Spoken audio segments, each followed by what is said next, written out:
In the golden light of sunset, a lone aircraft cuts across the sky. Its wings curve downward before rising like a bird ready to strike. Its engine roars with the fury of thunder, and its name echoes in the history of war. The F4U Corsair. Nicknamed the Whistling Death, it was one of the most feared fighter planes of the Second World War.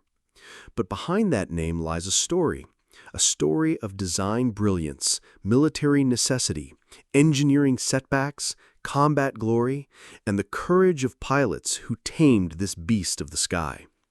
This is not just the story of a machine. This is the story of how a single aircraft changed the face of aerial warfare, turned the tide in the Pacific, and went on to fight in Korea long after World War II ended. It's the story of the F4U Corsair, a true legend of the skies. To understand the birth of the Corsair, we must first understand the world it was born into. The year is 1938. Europe is inching toward war. Hitler's Germany has rearmed, invaded Austria, and cast its eyes on Czechoslovakia. In the east, Japan has already invaded China. The United States, still scarred from the First World War, watches cautiously from across the oceans. But military planners in America knew something was coming. And if war broke out, it wouldn't be like the wars of the past. Technology had advanced. Airplanes were no longer just reconnaissance tools. They were weapons of decisive impact. The U.S. Navy, aware that its existing fighter fleet was growing obsolete, issued a new challenge to American aircraft manufacturers. Design a carrier-based fighter faster, stronger, and deadlier than anything in the sky. The response came from a company called Vought, based in Connecticut. Led by aviation engineer Rex Beisel, the team at Vought began sketching out a bold new concept. Their design would push the boundaries of what was possible in the late 1930s. At the heart of the design was a powerful engine, the Pratt & Whitney R2800 Double Wasp. This 18-cylinder, twin-row radial engine could generate more than 2,000 horsepower. To turn that power into thrust, the engineers attached a massive 13-foot, 4-inch propeller. But there was a problem. How do you put such a large propeller on an aircraft and still make it suitable for carrier operations? The solution was ingenious. To accommodate the oversized propeller while keeping the landing gear short and strong, Vought introduced one of the most distinctive features in aviation history, the inverted gull-wing. Instead of traditional straight wings, the Corsair's wings angled downward from the fuselage before turning upward at the wingtips. This design allowed for shorter landing gear and helped improve aerodynamics. But that wasn't all. The Corsair's long nose housed the powerful engine, which gave the aircraft its aggressive profile, but also caused poor visibility during landings. Engineers added a bubble-style canopy to improve the pilot's view, but the problem wasn't fully solved. Nonetheless, the aircraft was a technological marvel. On May 29, 1940, the XF4U-1 prototype took its first flight. It exceeded 400 miles per hour in level flight, becoming the first single-engine U.S. fighter to do so. The Navy was impressed, but the Corsair's story was just beginning. Despite its impressive speed and firepower, the F4U Corsair faced significant hurdles in its early days. Flight tests revealed a list of issues that would haunt the aircraft's early service history. Most notably, its poor forward visibility, especially during landing approaches, and the tendency for the aircraft to bounce or stall during carrier landings. On top of that, its long nose and powerful engine made it difficult for inexperienced pilots to handle, particularly when lining up with the narrow decks of an aircraft carrier.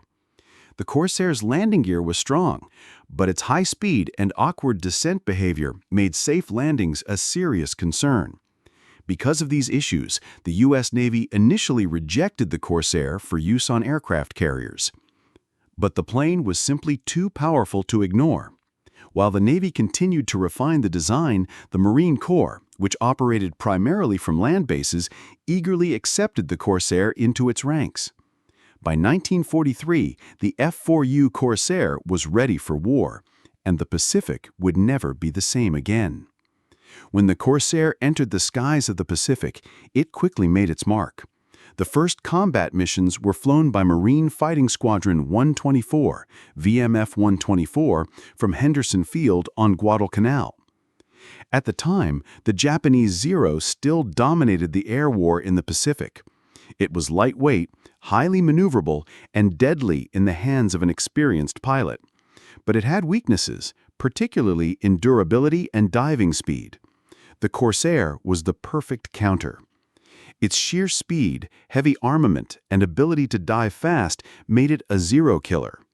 Armed with 6.50 caliber Browning machine guns, the Corsair could unleash a devastating hail of bullets, ripping through enemy aircraft in seconds. It wasn't just an air superiority fighter either. The Corsair could carry bombs and rockets, turning it into a fearsome ground attack aircraft. It became the workhorse of the Marine Corps, capable of clearing the skies one minute and strafing enemy positions the next. One of the most legendary stories of the F4U Corsair is tied to a man named Major Gregory Pappy Boyington, a Marine Corps pilot and one of the greatest American aces of World War II. Boyington was a larger-than-life figure. Gruff, charismatic, and daring, he was chosen to lead VMF 214, a squadron of misfit pilots dubbed the Black Sheep Squadron. Flying Corsairs, Boyington and his team brought chaos to the Japanese forces in the South Pacific. Between 1943 and early 1944, the Black Sheep Squadron flew mission after mission from the Solomon Islands to Rabaul, scoring numerous kills and earning a reputation as one of the fiercest fighting units in the Pacific. Boyington himself racked up 26 confirmed aerial victories, many of them in the Corsair. He would eventually be shot down and captured by the Japanese, spending 20 months in a prisoner of war camp before being liberated at the end of the war.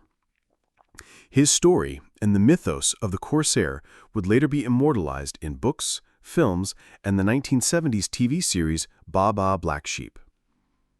The clash between the F4U Corsair and the Mitsubishi A60 became a defining matchup of the Pacific Air War. The Zero had ruled the skies early in the war, but the Corsair changed that balance. It could outdive the Zero, outgun it, and in the hands of skilled pilots, could even outturn it at high speeds. The Corsair's rugged airframe could take heavy damage and still return to base, unlike the fragile Zero. By mid-1944, American pilots flying Corsairs and Hellcats were dominant in the air, especially as Japanese pilot training programs deteriorated. Corsair pilots achieved an astonishing kill ratio of over 11-to-1, one of the highest of the war. Its enemies had a nickname for it, Whispered with Fear, Whistling Death, a reference to the eerie sound it made during dive attacks due to its air intakes in the wing roots. As the United States advanced across the Pacific, the Corsair was there at every turn. From the Marshall Islands to the Marianas, from Peleliu to Iwo Jima, Corsairs launched strikes on enemy ships, bunkers, convoys, and airfields. In the brutal battle for Okinawa, Corsairs provided close air support, bombing enemy caves and escorting bombers deep into Japanese territory. They fought in the skies and blasted ground targets day after day. By now, the Corsair had also proven it could land on aircraft carriers. With newer versions like the F4U-1D, improvements in landing gear, tailhooks, and pilot training made carrier operations safer. The Navy finally began deploying Corsairs aboard fleet carriers. By the end of World War II, the F4U Corsair had become one of the most successful fighter aircraft in U.S. history, with over 2,000 confirmed kills and dozens of aces. With the atomic bombings of Hiroshima and Nagasaki in August 1945, the war in the Pacific came to an end. Many wartime aircraft were retired as jets emerged to take over the skies. But the Corsair's story didn't end with the Japanese surrender. It had more fights left in it, deadlier, colder ones. The end of World War II marked the beginning of the jet age, a new era of sleek, supersonic aircraft powered by jet engines. For most piston-engine fighters like the Corsair, it seemed their days were over. But the world had other plans. Just 5 years after the end of World War II, a new war erupted, this time on the Korean Peninsula.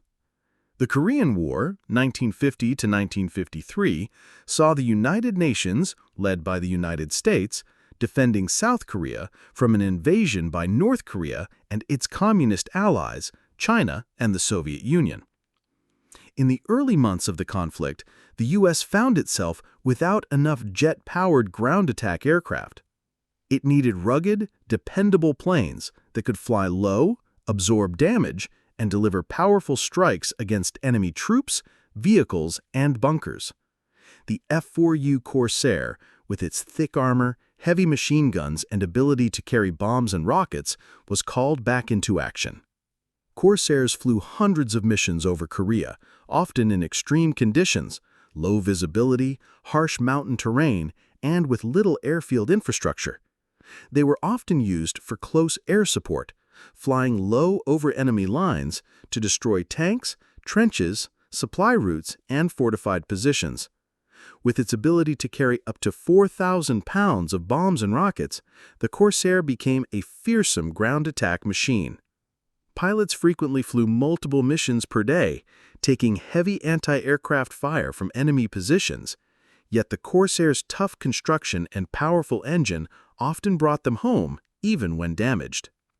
One Marine pilot later recalled, "When the flak was thick and the smoke covered the valley, I trusted my Corsair. She'd bring me in, and she'd bring me out." Despite flying in an age now dominated by jets like the MiG-15, the Corsair continued to prove its value, especially where agility and ruggedness were needed over speed. Though the Corsair was mostly used in ground attack roles during the Korean War, there were still occasional dogfights with early jets, most notably the Soviet-built MiG-15. In certain low-altitude or close-range scenarios, the Corsair could still compete. It couldn't match the MiG's speed or climb rate, but in the hands of skilled pilots, it could turn tightly and strike from unexpected angles.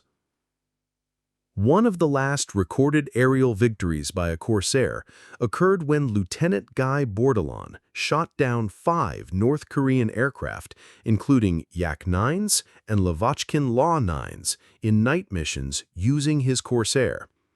He became the Navy's only ace of the Korean War and did it all in a propeller-driven plane. By the end of the Korean War, however, it was clear that jets were the future. But the Corsair had already proven that even in a new era, its strength, firepower, and durability could not be ignored.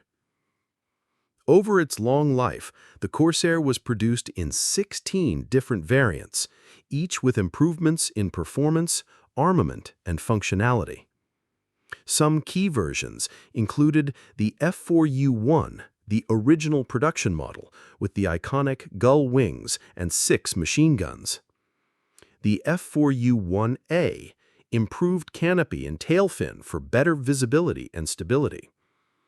The F4U-1D, enhanced for carrier use with bomb racks and rocket pylons.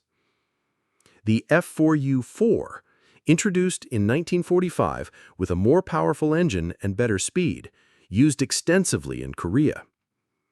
The F4U-5 and F4U-7, export and post-war models with improved all-weather and attack capabilities. Corsairs were produced not only by Vought, but also under license by Goodyear as FG models and Brewster as F3A models, totaling more than 12,500 aircraft built between 1942 and 1953. The Corsair wasn't just an American icon, it was also used by several allied nations.